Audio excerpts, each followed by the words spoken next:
Today we're talking about Bill the Bastard, the horse that would not break. When Britain declared war on Germany in August of 1914, Australia offered 20,000 troops for immediate service, and the Australian Imperial Force was born. And with those men went something just as vital: horses.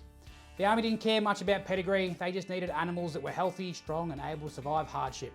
And that is where the Waler came in. Bred here in Australia and named for its origins in New South Wales, the Waler was a tough, resilient and able to travel huge distances on little water and capable of carrying heavy loads through harsh conditions.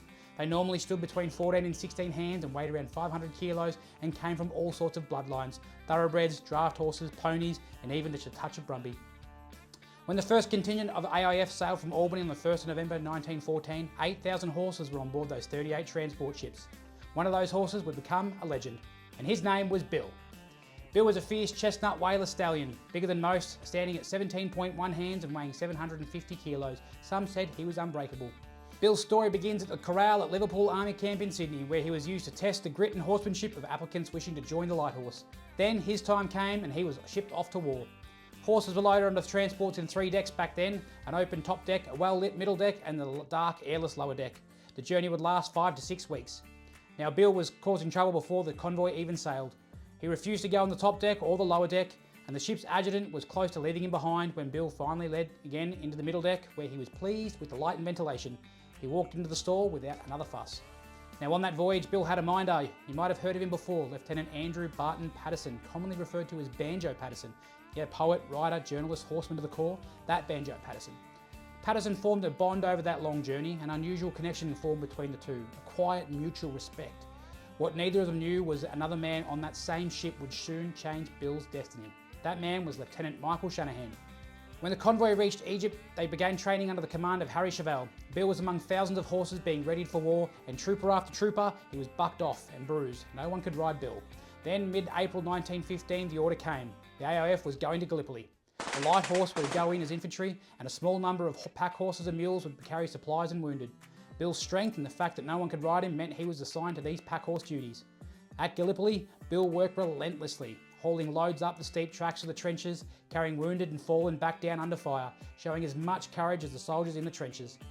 It was Bill who carried the body of John Simpson down the valley on the day that Simpson was killed by shrapnel. Bill survived Gallipoli and was evacuated with the troops. And back in Egypt, Bill returned to the remount depot, where now Captain Patterson of the 2nd Remount was responsible for readying thousands of horses for the Desert War. Bill still yet to be ridden. This is where Shanahan visited Bill daily. Soft talks, walks, licorice treats. Slowly he became the first person to ride Bill without being thrown.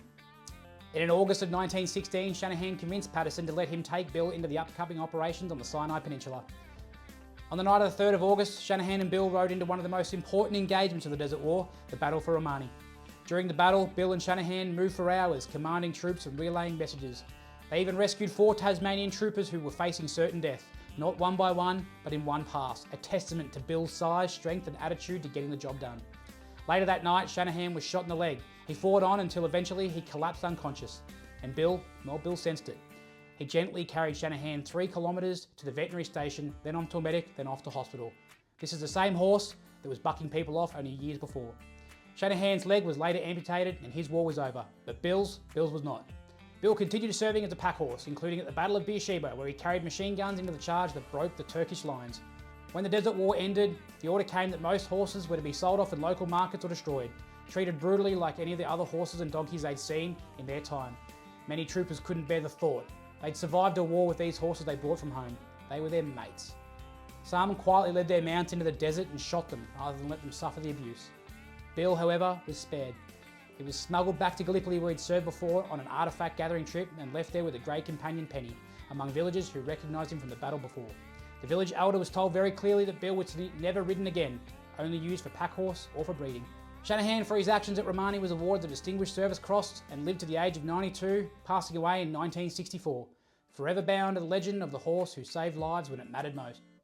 Today, in Harden, Marumburra, 340 kilometres southwest of Sydney, a life-size model stands of Bill and Shanahan and the moment they saved those Tasmanian troopers.